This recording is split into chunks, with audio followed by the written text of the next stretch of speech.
Son günlər sosial şəbəkələrdə Ramiz Mehdiyev haqqında keçmişdə deyilən tərif dolu çıxışların ard-arda yayılması diqqət çəkib. Vəzifəli şəxslərdən tutmuş deputatlara, siyasətçilərə qədər bir çox tanınmış simanın Mehdiyevi göylərə qaldırdığı videoların eyni vaxtda gündəmə gəlməsi müxtəlif suallar yaradıb.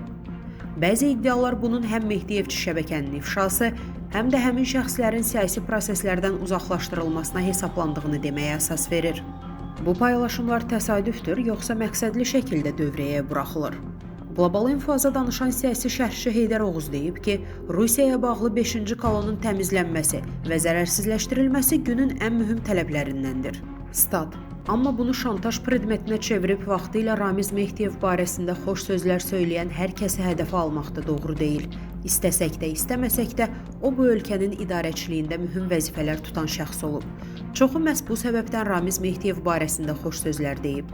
Ola bilər ki, niyyətləri də pis olmayıb.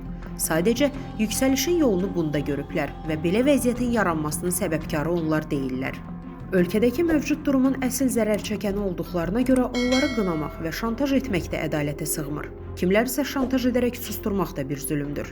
Bunun ortaya çıxmasında yer alan hər kəs böyük cinayət törədir və qınanılası şəxslərdən biri də onların özləri olmalıdır.